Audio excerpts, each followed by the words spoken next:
지난 9월 8일 날 영국 국왕이 죽었습니다. 잘 아시는 엘리자베스 2세입니다. 96세로 죽었습니다. 무려 70년 동안 왕위에 있었다고 얘기하더라고요. 그의 죽음은 살아있을 때도 그렇지만 온 세계의 관심사였습니다. 흥미로운 건 그분의 장례식은요, 그분이 위독할 때 세워진 게 아니라 1960년대에 세워졌답니다. 그러니까 장례라는 것 자체를 이미 1960년, 지금으로부터 한 62년 전에 계획을 세웠고, 그 계획을 해마다 2차례 또는 3차례 연습하면서 준비했답니다. 그리고 그 계획의 이름이 있습니다. 런던 브릿지 작전입니다. 왕이기 때문에 왕은 단순하게 행정직이 아니잖아요. 모든 군사력도 본인의 손에 있는 상징이기 때문에 그 상징적인 존재의 죽음을 62년 동안 준비했고, 그것을 작전처럼 연습해서 장례식이 치러졌다는 거죠. 엘리자베스 2세가 죽자 비서는요, 총리에게 전화를 했습니다. 그리고 이렇게 말했답니다. 런던 브릿지가 무너졌다. 그들이 통하는 말입니다. 그래서 이제 영국에 관련 테러 영화에 보면 종종 런던 브릿지가 무너지는 장면들이 나옵니다. 그게 가장 큰 위기를 보여줄 때 쓰는 장면들입니다. 그러니까 62년 동안 죽음을 준비한 그의 장례식이 드디어 치러지게 된 겁니다. 장례식은 1시간가량 진행됐습니다. 근데 본 장례식이 시작되기 전에 96분 전에, 그러니까 11시에 장례식이 있었는데 96분 전부터 1분 간격으로 교회 타종이 시작됐습니다. 그리고 난 다음에 장례식이 시작하는데 첫 번째 장례식 순서는요, 백파이프 연주였습니다. 그러니까 스코틀랜드 전통 복장을 한 사람이 등장해서 백파이프 연주를 했는데 이유는 간단합니다. 자기 나라의 전통악기고 또 자기 나라의 민요였기 때문이 아니라 여왕이 매일 아침에 15분 동안 백파이프 연주를 들었답니다. 그 연주를 마지막 들려준 겁니다. 이 장례식의 가장 큰 특징은 일상의 연장이었다는 겁니다. 똑같은 방식의 연주를 15분간 함으로 말미암아 웨스터민스터 사원이 열리고 그곳으로 장례의 행렬이 들어가고 장례식은 시작이 됩니다. 인상 깊은 장면이 참 많았습니다. 그 중에 저에게 여러 가지가 이렇게 기억이 되는데, 그 중에 하나가요, 아는 찬송가가 여러 곡 나왔습니다. 못 보신 분들은 할 수 없고 한번 보십시오. 우리가 쓰고 있는 찬송가가 거기서도 쓰여지고 있더라고요. 그 찬송가 중에 하나가 찬송가 481장입니다. 오늘 저희가 마지막 찬양으로 부를 찬양인데요. 때 저물어 날이 어두우니 라는 찬양입니다. 1, 2, 3, 4절로 되어 있는데 2절 우리 같이 한번 읽어볼까요? 읽겠습니다. 내 사는 날이 속히 지나고 이 세상 영광 빨리 지나네. 이 천지 만물 모두 변하나 변찮는 주여 함께 하소서. 국왕의 죽음인데 그 죽음이 보통 사람의 죽음과 똑같이 불려지고 있다는 겁니다.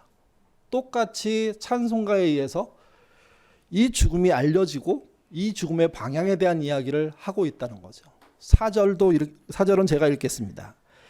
이 육신 쇠해 눈을 감을 때 십자가 밝기 보여주시소서. 내 모든 슬픔 위로하시고 생명의 주여 함께 하소서. 국왕이든 평범한 사람이든 아이든 노인이든 병들었던 병들지 않았던 사람이 죽을 때 그분의 품에 안기는 것만이 진정한 위안이고 가야 할 길을 보여준다는 겁니다. 유한한 생명이 끝났습니다. 그리고 이제 엘리자베스 2세가 그 모든 자기의 그런 봉직을 마치는 순서가 마지막에 있었는데, 그게 뭐였냐면요, 엘리자베스 2세가 사용했던 지휘봉 또는 지팡이를 부러뜨리는 겁니다. 다시는 그의 권력이 사용될 수 없다. 여왕은 복무를 마쳤다. 그리고 끝났다. 그게 장례식의 끝이었습니다. 62년 동안 준비된 장례식이라고 해서 저는 특별할 줄 알았습니다. 그러나 그렇지 않았습니다. 성공회에서 할 수 있는 장례식의 가장 모범을 보여준 것이고, 그 장례식의 내용은 평범한 사람도 물론 들어간 내용이나 돈이나 참여한 사람이 다를 수 있지만 교회 예전이라는 데에 대해서는 변함이 없었습니다. 왕도 평범한 사람도 그냥 예전 안에서 죽게 된다는 거죠. 그렇게 인생을 마감하는 걸 보여준 겁니다. 근데 놀라운 건 그걸 62년 준비했다는 겁니다. 사랑의 반대는요, 미움이라고 말합니다. 근데 실제는 미움이 아니랍니다. 무관심이랍니다. 삶의 반대는 뭘까요? 죽음이라고 얘기하죠. 근데 그것도 아니랍니다. 죽음에 대한 무관심입니다. 제가 엘리자베스 2세의 장례식에서 가장 크게 받은 그런 도전은 죽음이 준비되고 있었고 준비된 대로 진행됐다는 겁니다. 그리고 그 준비되면은 차별이 없이 교회가 참여했고 교회는 그 여왕이 하나님의 품에 안기기를 기원했다는 겁니다. 이 평범해 보이지만 그러나 또 대단해 보이지만 이 대단함 속에 우리에게 죽음이라는 걸 생각할 기회를 준 게 저는 그 장례식의 가장 큰 효용이라고 생각합니다. 실망스러운 죽음이 아니라 준비된 죽음. 특별하고 독특한 죽음이 마지막이 아니라 그냥 교회 예식으로서 하나의 죽음. 그리고 그 죽음 끝에 두려움이 아닌 참된 해방이 있을 거라는 선언. 그게 그의 장례식이었습니다. 고대 이스라엘에서 정직하고 또 민족의 자존심을 세우는 사람들이 있었습니다. 그들이 바리새인입니다. 보통 이스라엘 지도 영역에 있는 그룹은 두 그룹인데 하나는 사두개인입니다. 우리로 치면 정치에 앞장서는 사람이며 종교에 앞장서는 사람이죠. 교회로 치면 목회자 그룹, 장로 그룹을 말합니다. 그리고 그 목회자 장로 그룹이 아닌 또 하나의 그룹이 있었는데 그게 일반 성도라고 표현할 수 있는 바리새인들입니다. 바리새인들은 사두개인이 되지 않는 걸 자랑스럽게 여겼습니다. 정치에 나서지 않고 그리고 종교를 자기 소유로 만들지 않은 상태에서 순수한 신앙을 지킨다는 그런 정말 자부심이 엄청났습니다. 그래서 모든 일들을 할 때 또 이스라엘 사회가 돌아갈 때 바리새인의 의견이다. 이것은 정말 보이지 않지만 그들의 정신을 말해줄 정도로 중요한 그런 역할을 했던 거죠. 근데 여러분, 예수님은 그 바리새인들을 매우 불량하다고 생각했습니다. 그들을 만나는 걸 매우 불쾌하게 생각했습니다. 왜 그랬을까? 신약 성경에 예수님이 바리새인을 바라본 이야기를 집약하면 딱 한 단어입니다. 외식입니다. 사두개인들은 대놓고 잘못을 저질렀다면 바리새인들은요, 그들을 비판하면서 몰래 잘못을 저지르고 있는 겁니다. 비판 대상이 있으니까 자신들이 도드라지게 보이죠. 그러나 그들 내면 속에는 외식 말고 채워진 게 없다는 게 예수님의 비판입니다. 예수님은 그들에게 유독 냉정하셨습니다. 싸우셨습니다. 그래서 그들에게 뭐라고 불렀냐면 독사의 자식들이라고. 사실은 독사의 자식이라고 번역하면 안 되고요. 독사의 새끼들 이렇게 번역해야 됩니다. 근데 이것은요, 우리가 사용하는 개자식 그것보다 훨씬 심한 욕입니다. 왜 그러냐면 그들에게 뱀은 에덴 동산을 기억하게 하는 존재입니다. 뱀의 유혹으로 그들의 조상이 타락했기 때문이죠. 선악과를 먹고 에덴에서 쫓겨나서 지금 아수라장 세상이 됐기 때문에 그 뱀의 유혹이라는 것은 단순하게 뱀의 유혹이 아니라 사탄의 유혹이고, 뱀의 자식, 뱀의 새끼라는 욕은, 그것도 예수님의 욕은 너희들이 사탄의 하수인이다 이렇게 말하는 겁니다. 예수님이 이렇게 치열하게 싸운 사람들은 없습니다. 그들이 고상했기 때문에, 또 고상한 척 했기 때문에 그런 비난을 받은 겁니다. 오늘 본문은 그들과 관련된 두 가지 이야기로 꾸며져 있습니다. 첫 번째 이야기는 13절부터 시작됩니다. 같이 읽겠습니다. 무리 중에 한 사람이 이르되 선생님, 내 형제를 명하여 유산을 나와 나누게 하소서 하니. 유산을 형이 독식했다는 이야기입니다. 동생에게 돌아올 게 있어야 되는데 돌아오지 않았던 겁니다. 그래서 예수님을 찾아와서 불만을 토로합니다. 그들의 전통에 따르면 무언가 형제 간에 문제가 생겼을 때 장로들을 찾아가서 이런 문제가 있으니 도와주십시오 이렇게 얘기하는 게 그들의 관례입니다. 근데 그 사람은 아마 장로를 찾아가서 안 됐을 수도 있죠. 그래서 예수님을 찾아온 겁니다. 문제는 이 말한 내용이 문제가 아닙니다. 말한 상황이 문제입니다. 당시 예수님은 그 주변에 수천 명의 사람들이 따라다니고 있었습니다. 그 수천 명의 사람들은요, 일상의 삶을 사는 걸 내려놓고 주님의 말씀을 듣고자, 그분의 기적을 보고자, 또는 도움을 받고자 정신없이 따라다닙니다. 근데 그들의 대부분이 당장 먹을 것이 없는 사람들이었고 여분의 옷이 없는 사람들이었습니다. 그래서 오병이어나 또 그 밖에 기적이 일어날 때, 특별히 먹는 기적들이 일어나는데, 그것은 그들이 당장 먹을 게 없이 광야에서 노숙하는 상황이 됐기 때문에 예수님이 극단의 조치를 취한 겁니다. 그리고 먹이신 거죠, 이게. 그러니까 그런 사람들이 구름대처럼 모여 있는데 그 군중을 뚫고 들어와서 그들이 갖고 있는 고민이 아니라, 또는 질병이 아니라, 귀신이 들린 이야기가 아니라 유산 상속에 대한 조언을 구한 겁니다. 그 조언 정도가 아니죠. 찾아가서 정리해달라는, 지혜를 달라는, 권위 있는 말을 해달라는 그런 요청을 하게 된 겁니다. 주님은 이것을 염치 없다고 보셨습니다. 경우 없는 사람이라고 생각하셨습니다. 바리새인 이야기 속에 이야기가 들어있다는 것은 사실은 바리새인들이 그런 사람이라는 거죠. 너무 눈치 없고 경우가 없어서 타인의 삶은 조금도 돌아보지 못하고 오직 자기 얘기만 하는 겁니다. 자기 얘기만. 자기 말만 하는 겁니다.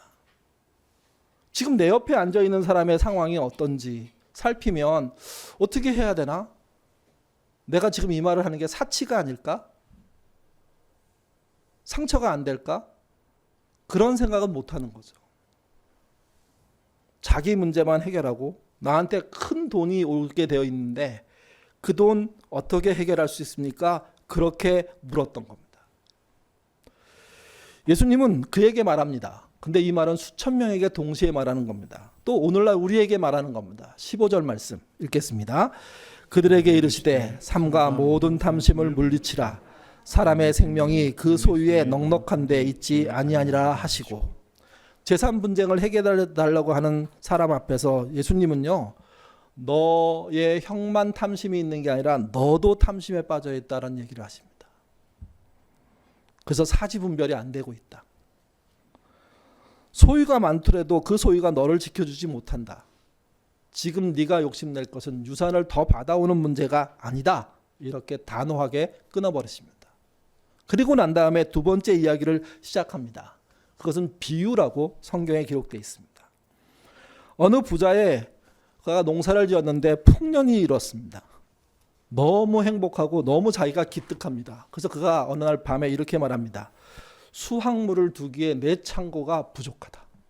어떻게 할까? 스스로 만족해하는 얼굴이 떠오를 정도로 행복해 보입니다. 기존의 창고를 헐고 새로운 창고를 짓게 됐으니 얼마나 대단합니까? 사업적으로 성공한 것이고 그가 하고 있는 일이 번창하고 있다는 겁니다. 스스로도 대견하고 주변에서도 모든 사람들이 잘하고 있다고 아마 얘기할 것입니다. 근데 이 일에 하나님이 개입하십니다. 아마 우리 인생에 이런 일들이 벌어지면 많은 사람들이 회개하고 돌이키겠죠. 근데 이런 일이 잘 벌어지지 않습니다. 비유이기 때문에 이 일이 상징적으로 벌어지는 일이고, 그때 하나님이 이렇게 얘기하십니다. 20절 21절 말씀 읽겠습니다. 하나님은 이르시되 어리석은 자여 오늘 밤에 내 영혼을 도로 찾으리니 그러면 내 준비한 것이 누구의 것이 되겠느냐 하셨으니 자기를 위하여 재물을 쌓아두고 하나님께 대하여 부어하지 못한 자가 이와 같으리라. 예수님은 사람의 어리석음을 뭐라고 말씀하셨냐면 눈앞에 곡식, 재산, 다양한 물건에 인생을 거는 거라고 말씀하셨습니다. 그리고 그거에 만족하는 거라고. 그것이 없으면 불안해하는 인생인데 그것이 있으니 족하다고 얘기하는 거죠. 메시지는 이 부분을 이렇게 번역했습니다. 너희의 창고를 하나님이 아니라 너희의 자아, 욕심을 말합니다. 자아로 채우면 바로 이렇게 된다. 자아란 욕심입니다. 고상해도 천박해도 사람의 욕심이란 50보 100보입니다. 50보 100보는 실제 50보 차이가 나지만 그러나 결과적으로 보면 아무런 차이도 안 나는 똑같다는 이야기입니다. 그 욕심에 빠진 자를 하나님은 불쌍하게 생각했고 불쌍한 인생이라고 명하십니다.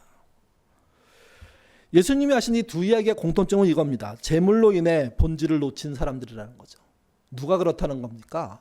바리새인들이 그렇고, 바리새인은 그 당시에 괜찮은 사람들인데, 욕심이 없이 정치와 종교에 나서지 않은 사람들인데, 민중의 생각을 지키면서 독립운동했던 사람들인데, 그들에게 그 외식의 실체에 대해서 이야기한 겁니다.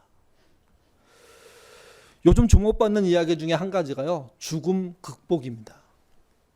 그 대표적으로 이야기되는 사람이 유발 하랄입니다. 그는 죽음이 극복될 수 있다, 극복되어 가고 있다 얘기하고 있습니다. 그는 우연의 조합으로 세상이 생겨났다고 믿는 사람입니다. 그리고 그곳에 유인원이 생긴 거죠. 그리고 그 유인원의 최고 아주 상승된 존재가 누구냐? 호모사피엔스, 우리들을 말합니다. 이 호모사피엔스는 대단한 역사를 일으켰습니다. 단시간 내에 지구를 정복했습니다. 그리고 그들은 점점 또 발전합니다. 그 발전의 내용의 결과로 그가 기대하고 있는 새로운 종족이 있는데 그게 호모데우스입니다. 말에서 보이는 것처럼 호모라는 말은요, 사람을 의미합니다. 그리고 데우스는 하나님을 의미합니다. 호모데우스는 어떤 뜻이냐면 사람이 신이 됐다는 뜻입니다.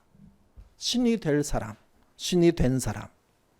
어떻게 신이 됐냐? 노화를 극복하고 죽음을 극복해내므로 호모데우스가 결국은 영생하는 존재로 갈 수 있다는 예측을 유발 하라리가 하고 있는 겁니다. 물론 유발 하라리 혼자 하는 건 아닙니다. 많은 사람들이 그런 추측을 하고 호모데우스와 같은 존재가 되어가는 것에 대해서 기대하고 있습니다.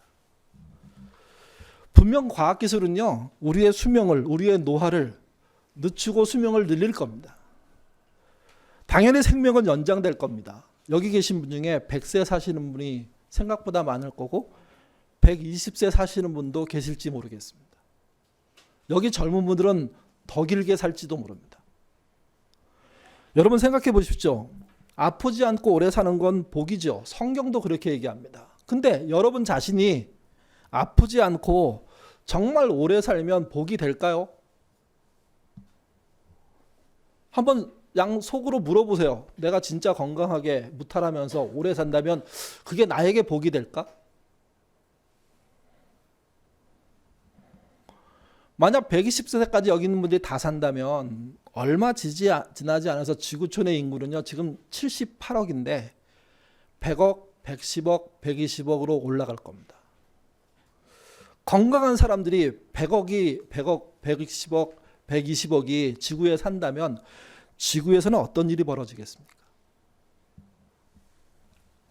과학기술이 발달해서 먹을 게 늘어난다고, 더 좋은 환경이 된다고. 근데 여러분, 역사 이래 그 좋은 환경과 좋은 먹거리가 모두에게 공평하게 나눠진 적은 한 번도 없었습니다. 에덴 동산 말고는 그 이후로 지금까지 모두 불균형 속에서, 차별 속에서 살았던 게 우리의 현실입니다. 유발 하라리가 말했던 기술 발전, 과학 발전, 생명 고학의 발전, 그리고 호모데우스의 출현은 우리에게 밝은 미래인 것 같지만 아니, 어쩌면 더 큰 재앙에 대한 이야기일 수도 있습니다. 더 싸워야 하고 더 빼앗아야 되고 빼앗기지 않기 위해서 더 치열하게 싸우는 현장, 그게 미래가 될 거라는 거죠. 물론 유발 하라리는 그렇게 기대하지는 않습니다. 더 나아질 거라고 얘기하죠. 이게 이 미래에 대한 아주 열려 있는 이 대책과 예측에 대해서 우리는 좀 정신 차리고 성경의 말씀으로 좀 돌아갈 필요가 있습니다.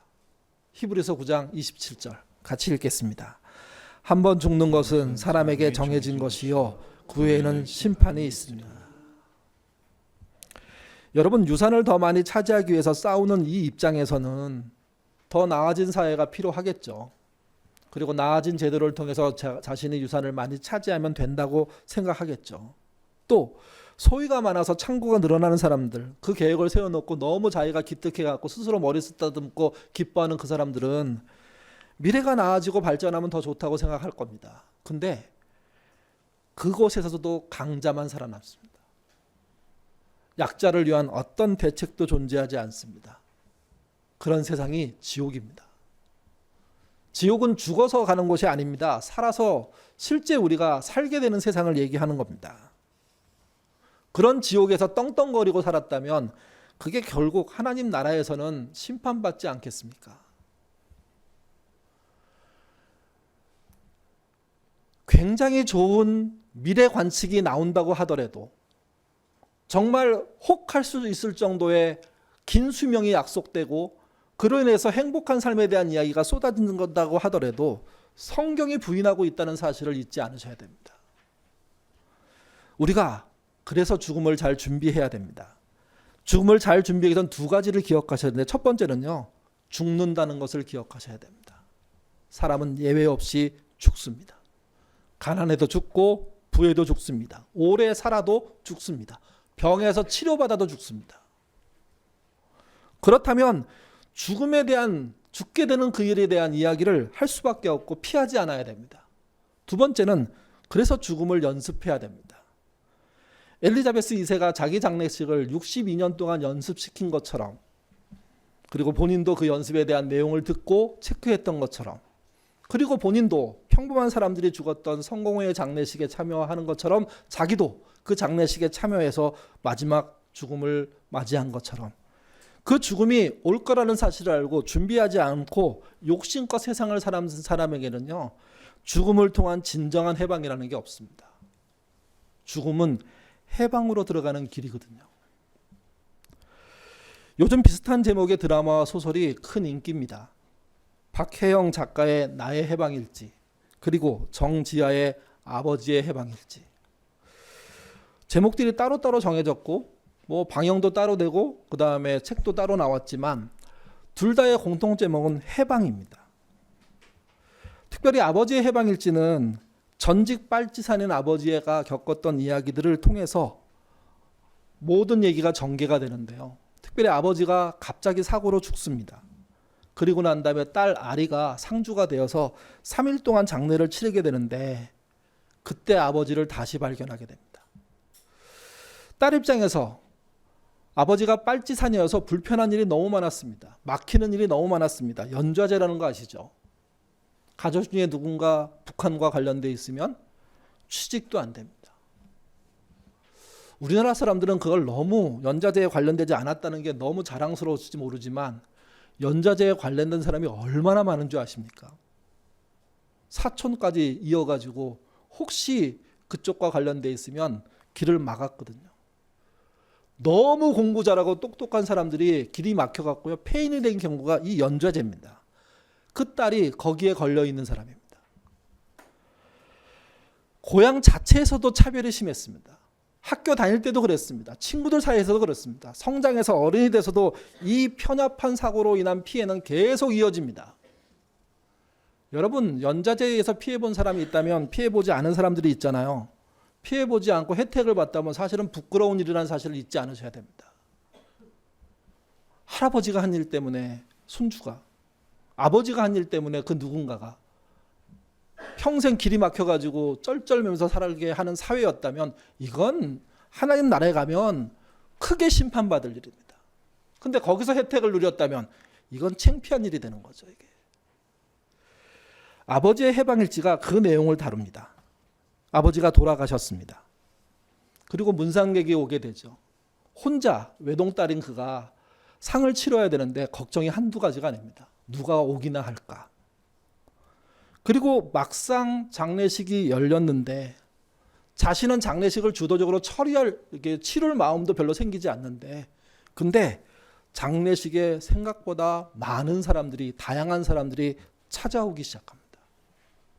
실제 그랬답니다. 빨치산이라면 하면 이를 가는 아버지와 평생 원수가 되었던 작은 아버지가 찾아옵니다. 처음엔 술김에 찾아오고 나중엔 정신 차리고 찾아와서 장례식에 끝까지 참여하는 모습을 보입니다. 또 아버지와 함께 빨치산 활동을 했던 동지들이 찾아옵니다. 그들이 연좌제로 인해서 심각하게 어려운 세월들을 보내고 있는데 동지 하나가 죽었으니 얼마나 속상하고 얼마나 또 귀중한 시간이겠습니까? 모든 일을 내려놓고 3일 내내 그곳에서 그 현장을 지키고 끝까지 발인에 참여하고 묻는 자리까지 갑니다. 또 여기까지는 이해가 됐는데요. 평상시에 아버지를 끊임없이 대놓고 비난하고 다니는 친구 하나가 찾아옵니다. 그는 평생 군인이었고 교련 선생님이었습니다. 우파 중에 극우파입니다. 근데 그가 찾아와서 친구의 죽음을 애도합니다. 아버지의 장례식에 발벗고 나선 이들이 생각보다 많았습니다. 장례식장의 사장인 분은 모든 상황들을 배려하고 모든 상황들을 잘 풀어갈 수 있도록 도와주고요. 또 자신이 알지 못하는 아버지의 지인들이 등장합니다. 그래서 상주처럼 그곳을 지키고 맞절해주고 음식을 챙겨주고 하루하루를 견뎌주고 하는 일들을 벌어지죠. 또 잘 오지 않을 것 같은 먼 친척들이 등장합니다. 그들이 손발 걷어붙이고 음식을 해내고 먹이고 그리고 함께 울어주고 걱정하는 일들이 벌어집니다. 장례식은요 순식간에 풍성해집니다. 자리를 지키는 사람들로 가득 차기 시작합니다. 이 장례식에서 딸이 가장 난해하고 어려웠던 게 뭐였냐면요, 노랑머리를 한 소년 하나가 찾아왔습니다. 그 순간 많은 사람들이 배다른 형제? 이런 생각한 거죠. 근데 그게 아니었습니다. 아버지가 길을 가다가 학교에 적응하지 못하고 물들이고 동네에서 놀고 있는 여자아이가 담배 피는 모습을 본 겁니다. 그리고 접근해서 아이와 함께 대화하면서 맞담배 피워주고 그러면서 아이한테 삶에 대해서 얘기해주고 그래서 아이가 삶에 대한 방향을 잡고 그래서 조신하게 살려고 했는데 그 할아버지가 돌아가신 거예요. 그 아이와 그 아이의 엄마가 같이 찾아와서 장례식에 참여합니다. 저는 이게 그 장례식의 꽃이라고 생각합니다. 제각각 아버지와 인연한 사람이 생각보다 엄청 많았고 그의 고향인 구례 사람들이 모두 다 이 장례에 관심을 갖고 참여하는 이 역사를 보면서 그가 아버지를 잘못 알았구나 하고 딸은 깨달았습니다. 그 책에 나오는 내용입니다. 아버지는 혁명가였고 빨치산의 동지였지만 그 전에 지식이 있고 형제였으며 그 전에 자식이 있고 형제였으며 남자이고 연인이었다. 그리고 어머니의 남편이고 나의 아버지였으며 친구이고 이웃이었다. 천우 관세음 보살만 팔이 1000개인 것이 아니다. 같이 읽어보겠습니다. 사람에게도 1000개의 얼굴이 있다. 나는 아버지의 몇 개의 얼굴을 보았을까. 아버지로 인해서 생긴 연좌제로 고난을 받았던 그가, 그래서 아버지와 거리를 들고 살고 있었던 그가, 심정적으로 결별했던 그가 아버지의 1000개의 얼굴을 보게 된 겁니다. 그리고 아버지를 빨치산에서 스스로 해방시킵니다. 아버지는 빨치산으로 규명될 수 있는 분이 아니라는 거죠. 실제 아버지의 빨치산 활동은 4년, 5년 정도였습니다. 젊은 시절 그 안에는 의분과 새로운 사고에 의해서 4년, 5년 사회주의 운동을 했던 그가 그 대가로 평생 고생을 하고 그의 자식과 친척들이 평생 길이 막혔다면 그 아버지가 겪었을 고난과 힘이, 고통이 얼마나 컸을까요? 여러분, 사회주의를 그들은 이렇게 뿌리 달린 악마의 활동으로 이해하지 않았습니다. 우리 마을 사람들이 협력해서 건강한 공동체 만들자는 생각으로 뛰어들었던 겁니다. 근데 그게 적대 세력의 사상이라는 사실이 뒤늦게 밝혀졌지만, 근데 순수하게 자생적으로 공산주의와 사회주의 활동을 했던 사람들은 그런 거 아니거든요. 김일성을 추앙하는 거 아니거든요, 이게.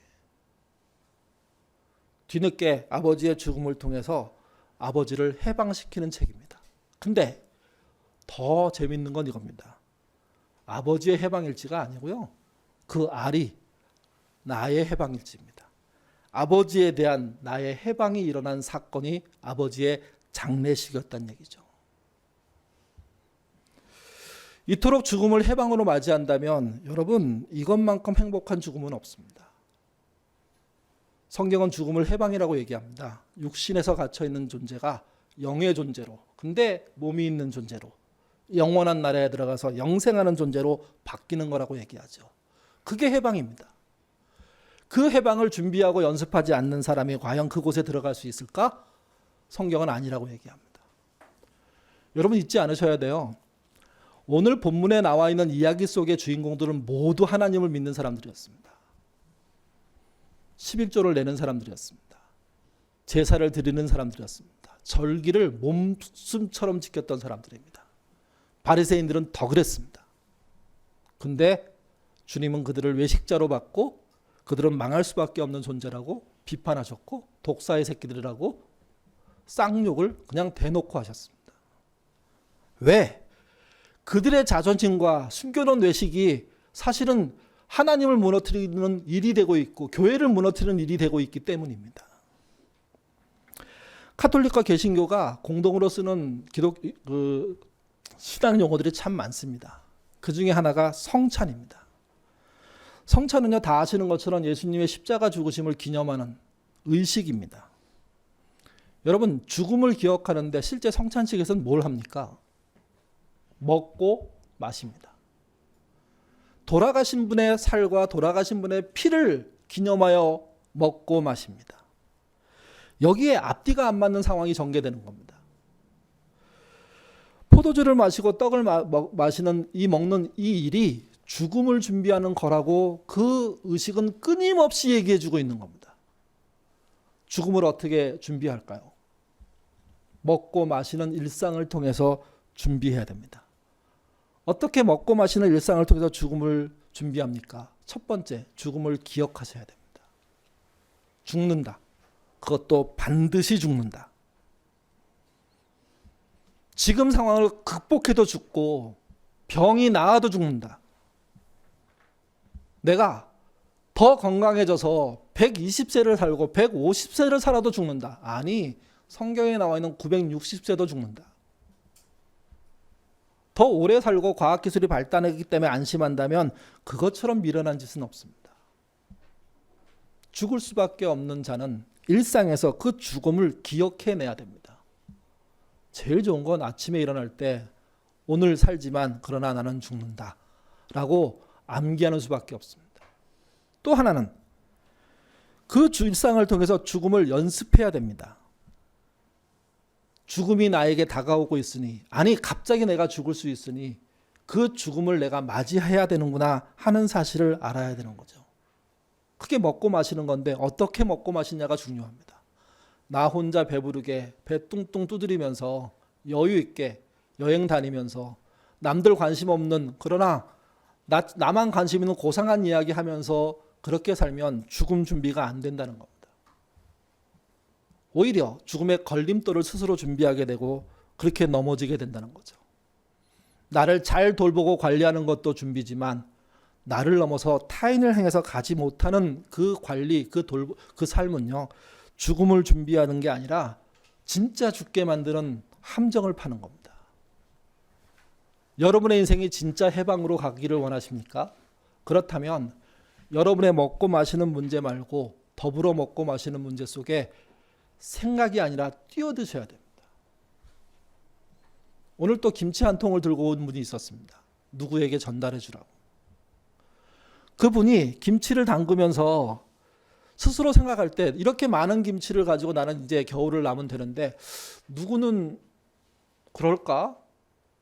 또 그가 아프대는데 아니 그 김치 좀 주면 좋지 않을까? 하는 마음에 불쑥 들고 왔습니다. 그리고 놓고 갔습니다. 아무에게 알리지 말고 전달해 달라고. 그분은 예배드리러 왔다가 그걸 들고 갔습니다.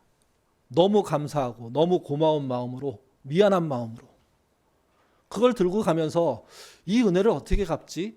하는 마음으로 이 문 바깥을 걸어 나갔습니다.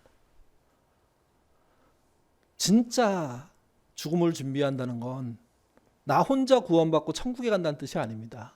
우리 모두가 그 천국에 하나님의 백성으로 들어가는 걸 의미합니다. 그 의미를 가지고 그 일을 진짜 하려고 노력하는 그 사람이 참된 해방의 사람인 것이고, 주님은 바리새인들이 쫓아다니는 수천 명의 사람들이 그렇게 되기를 원하셨던 겁니다. 오늘날 우리에게도 그러실 겁니다. 진짜 죽음을 예비해서 그 해방된 그날 그분의 나라에 들어가는 그런 참여자 되라고 우리에게 말씀하실 겁니다. 그 말씀을 새겨듣는 저와 여러분 되시기를 주님의 이름으로 부탁드립니다. 기도하겠습니다. 자비로우신 아버지 하나님, 우리는 참된 해방을 위해서 가는 삶을 살고 있습니다. 그 참된 해방의 삶을 축약하면 성찬이라고 교회는 이야기합니다. 주님의 죽으심을 떡을 먹고 포도주를 마심으로 기억하는 것, 그러면서 그 죽음을 연습하는 것. 주님, 과연 저희들이 그런 죽음을 잘 준비하고 연습하고 있는지 나를 돌아보는 연말 될 수 있도록 인도하여 주옵소서. 만약 우리가 화요일 날 축구에서 큰 성과를 이룬다면 우리는 좀 더 흥분할 겁니다. 좀 더 신나질 겁니다. 근데 그것이 우리를 구원하지 못한다는 사실을 잊지 않도록 인도하여 주옵소서. 축구에서도 이겨야 되겠지만, 그러나 우리의 삶이 죽음을 기억하고 준비하는 삶인지를 돌아보게 하셔서 바리새인들처럼 창고를 짓겠다고 호령하는 사람처럼, 유산을 더 받겠다고 싸우는 사람들처럼 살아서는 안 된다는 겁니다. 그들과 다른 정말 주의 성찬을 먹고 마시는 신자의 삶 살게 도와주시고, 그 하루하루의 삶을 통해서 나 아닌 더불어 함께를 실현하는, 그래서 주변이 중요해지는 은혜 속에 그 결과를 만드는 데 참여하는 신자 되도록 이끌어 주옵소서. 내가 만든 김치 한 쪼가리가 누군가에게 전달되고 그의 입에 넣어진다면 그게 진정한 죽음 준비 아니겠습니까? 그런 일은 하지 않으면서 말로만, 드러나는 일에서만,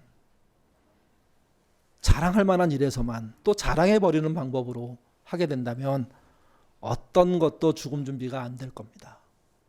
은밀하게, 정말 아무도 모르게, 하나님도 못 보신다고 생각하는 마음으로 우리의 죽음을 준비하는 신자 되도록 인도하여 주시옵소서.